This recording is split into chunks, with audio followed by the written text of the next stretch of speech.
A lot of this isn't going to make sense to you, and I'm sorry about that. I'm just going to start at the beginning, with the house.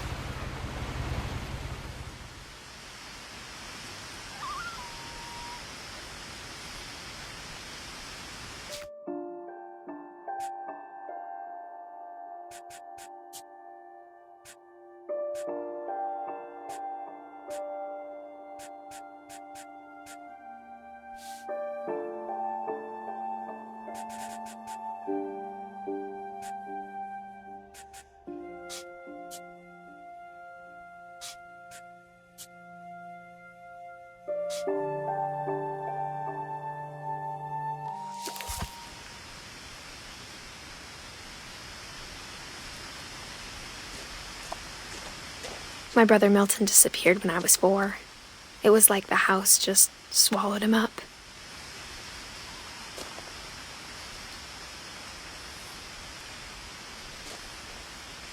Someone had put up a chain link fence, but it looked like I wasn't the first person to hop it.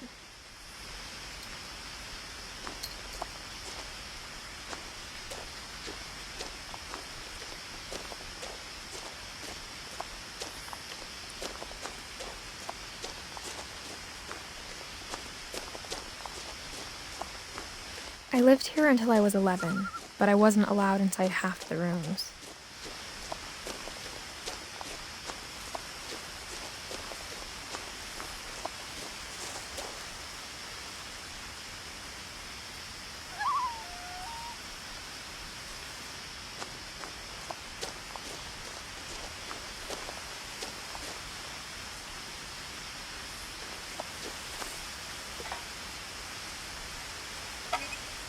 Inside the mailbox were bills from 7 years ago, marked urgent, open immediately.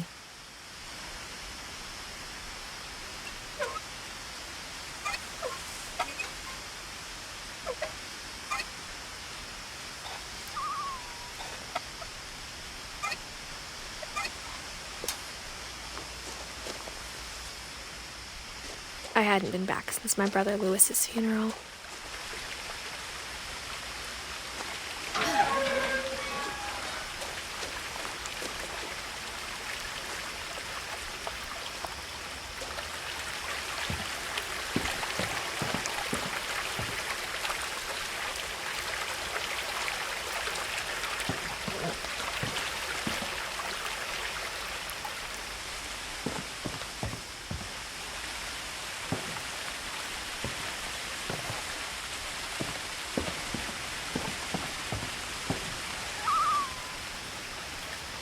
In her will, my mother left me a key, but didn't tell me what it unlocked. Maybe she thought I'd know, or she thought that the mystery would be enough to bring me back.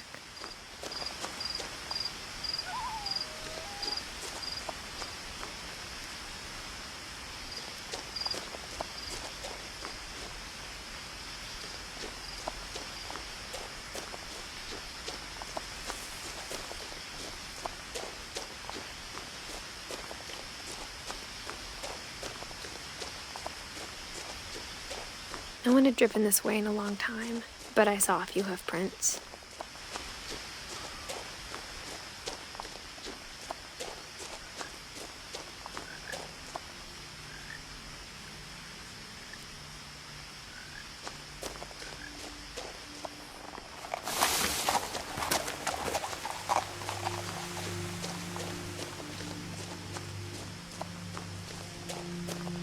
The truth is, even after I inherited the house, I never thought I'd come back to it. But now I had questions about my family that only the house knew the answers to.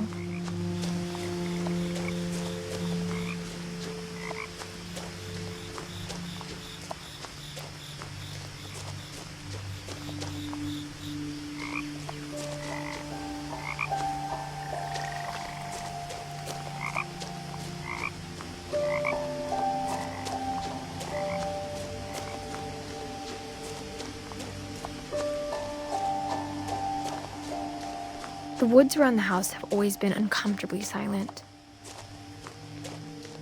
As if they're about to say something, but never do.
The house was exactly like I remembered it, the way I'd been dreaming about it.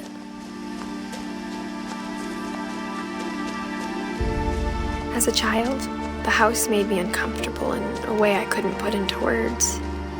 Now, as a 17-year-old, I knew exactly what those words were. I was afraid of the house.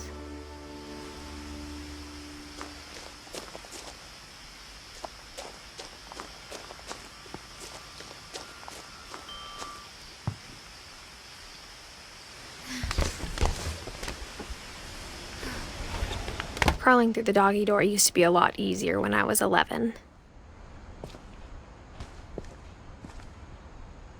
The power had been turned off the night we left.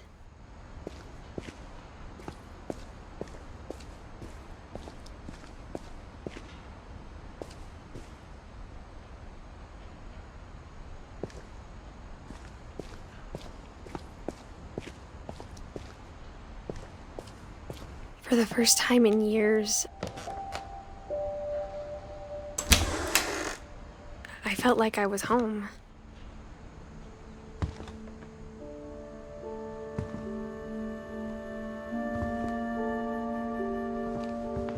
But instead of a family, there were just memories of one.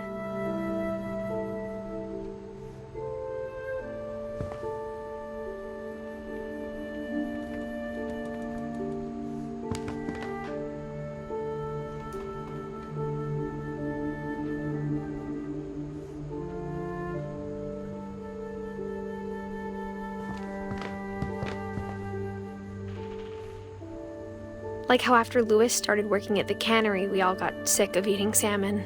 Except our cat, Molly.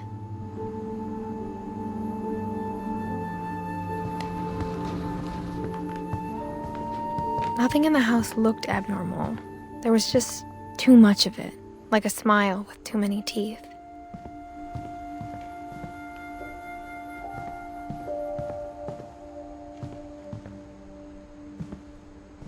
A lot of things got left behind in the whirlwind of that last night. My mom wasn't much of an optimist, but she never stopped believing that my brother Milton was alive.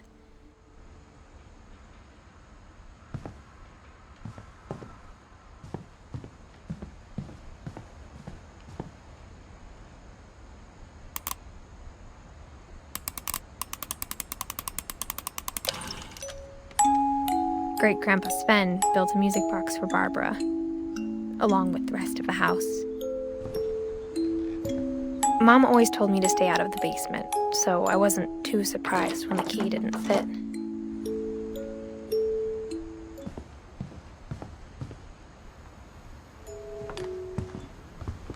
Even the fireplace had a story. Edie told me the bricks came from the original house, after it sank.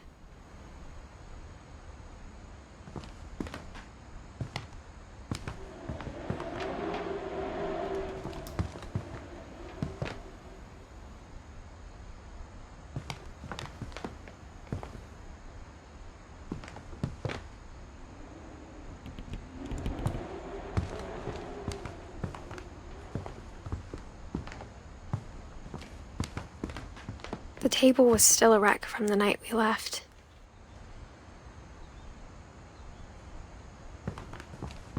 It was like a bomb had gone off, killing everyone but sparing the furniture.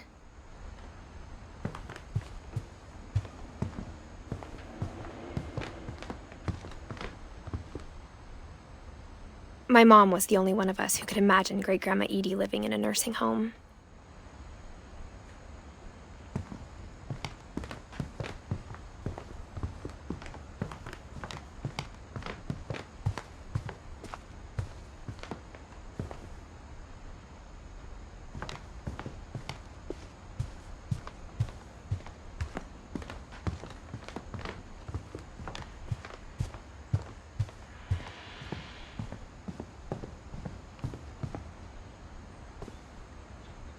After Milton disappeared, Mom sealed up all the bedrooms. Then Edie retaliated and drilled peepholes.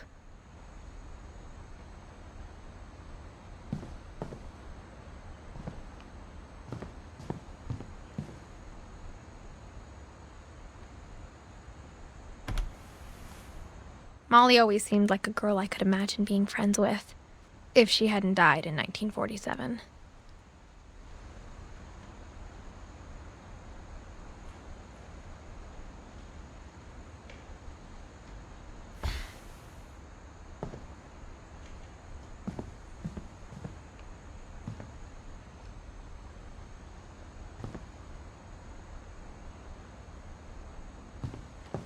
I spent a lot of time playing in Great Uncle Walter's room. I think my mom sometimes regretted not sealing it up.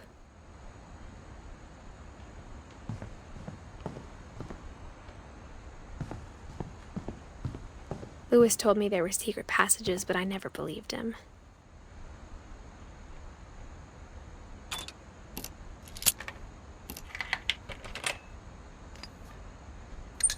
Turns out, my mom was really good at keeping secrets. Now it was time to find out what my mom had been afraid of.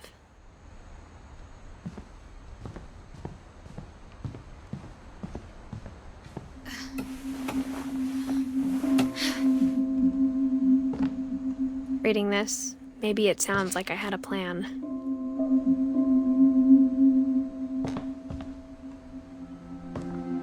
From the paintings on the wall, it was clear my brother Milton had been here before me.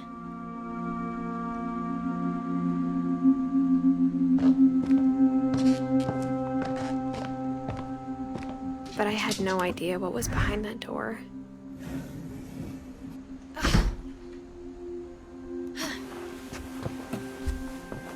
Just like I had no idea where all this was gonna lead. I grew up looking at Molly's room through the peephole.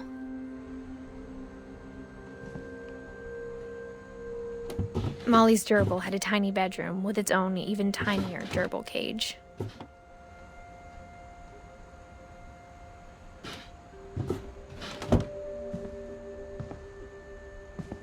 Being inside for the first time, I felt like I'd stepped behind a painting.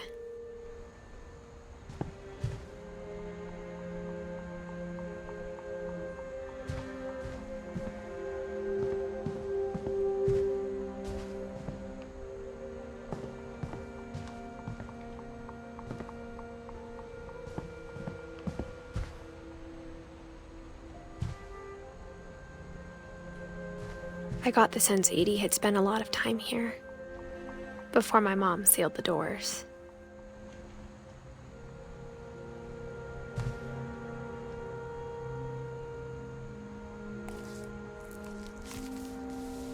December 13th, 1947. Dear Diary, I'll be gone soon, but I wanted to tell somebody about what's gonna happen. It started when Mom sent me to bed without dinner. I woke up and I was starving, so I looked around for something to eat.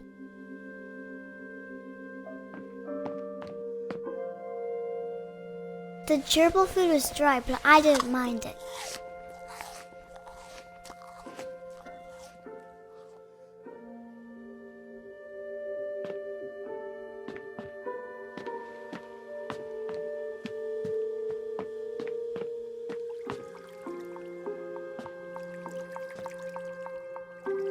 I thought about eating Christopher, but I held back.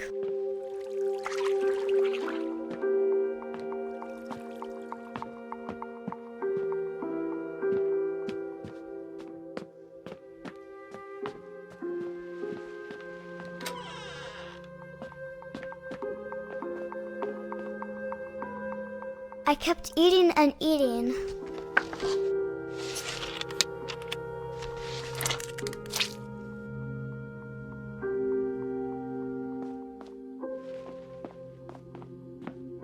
I ate a lot of things that night.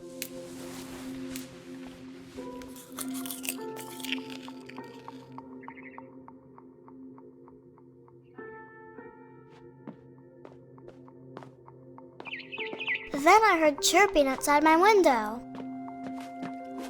It was a barn swallow going back to her nest. I reached out for her.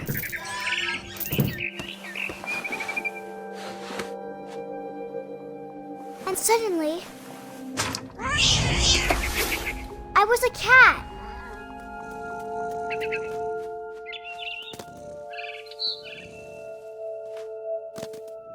I tried to be quiet, but the bird was really scared.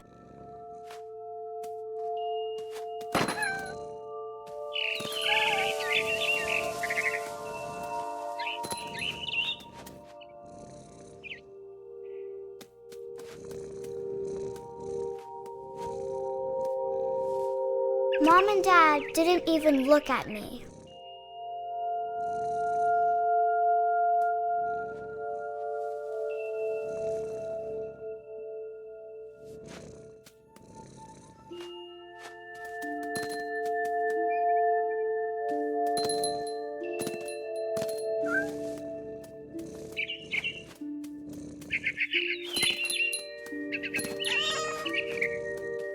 I jumped and I almost got her.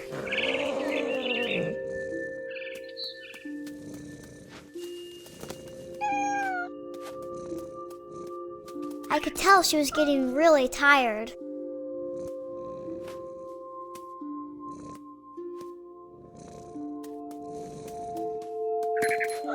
Now I was up in the big tree. I promised Dad I wouldn't climb it anymore. All I cared about was eating that mama bird.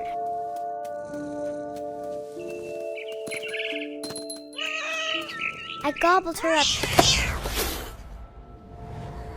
And suddenly, I was an owl. First, all I heard was the wind. Then I heard little teeth nibbling in the grass.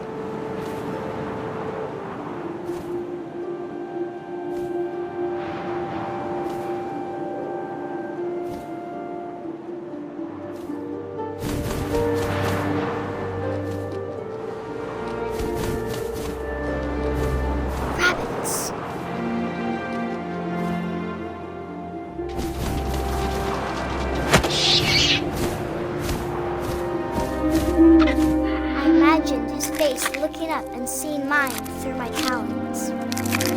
I swallowed him up, and I didn't chew one bit. Then I flew off to find something bigger.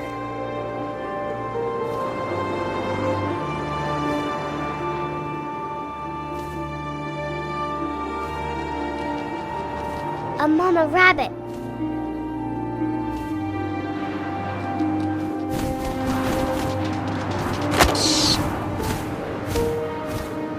She was almost too big to carry. I started choking, but I couldn't stop eating. And suddenly, I was a shark.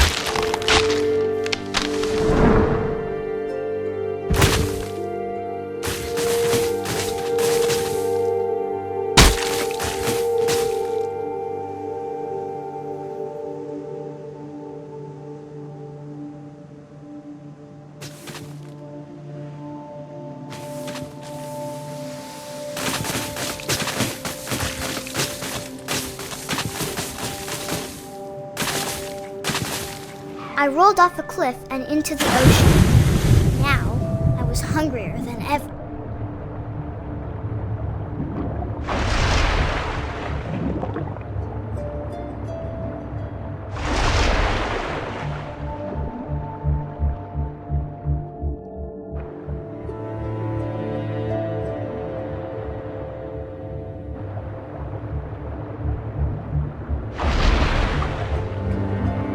I wanted fat, juicy seals.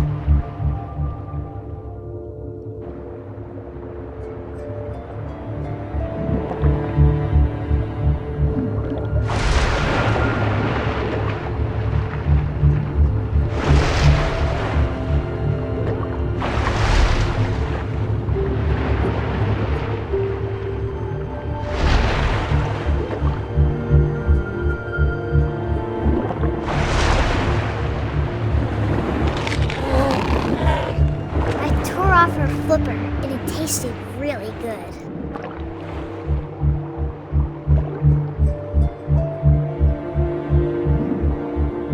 I grabbed on tight, but I was so hungry I jumped out of the water. When I opened my eyes, everything had changed.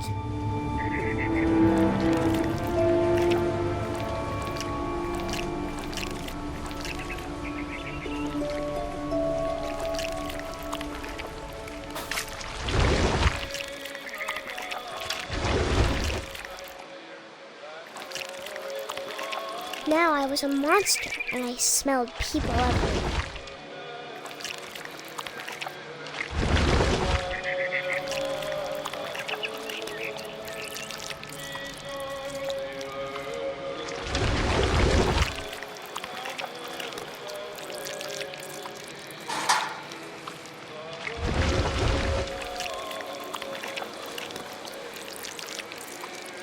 I was big, but I moved real quiet.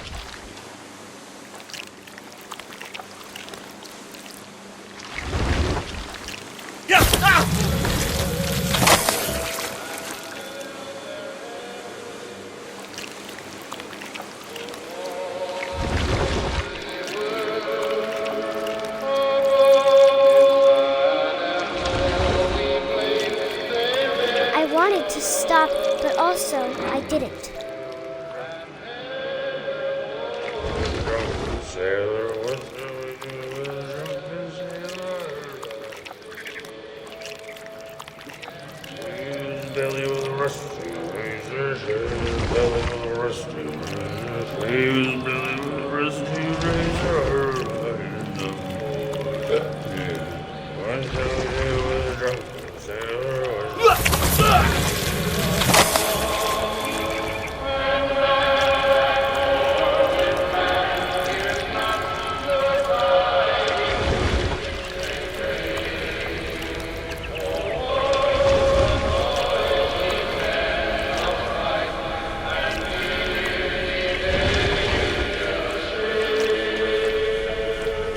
After the last passenger, I was still hungry. And across the water, I smelled something new. Something I had to have, so I swam towards it.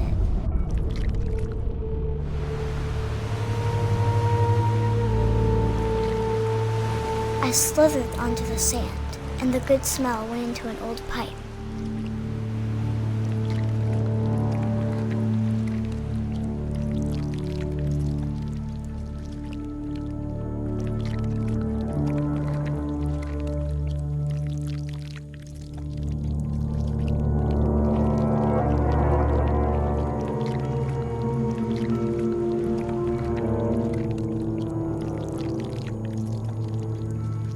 I got closer and closer.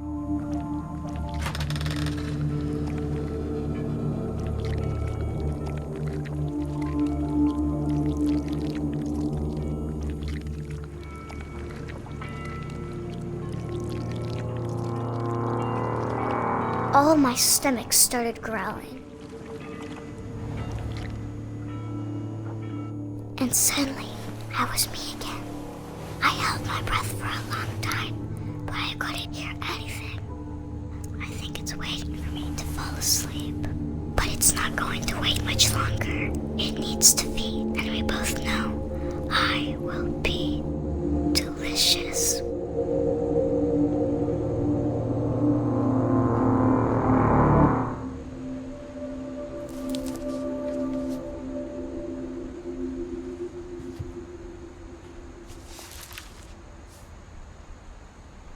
I'm not sure if I believed all of that, but I'm sure Edie would have.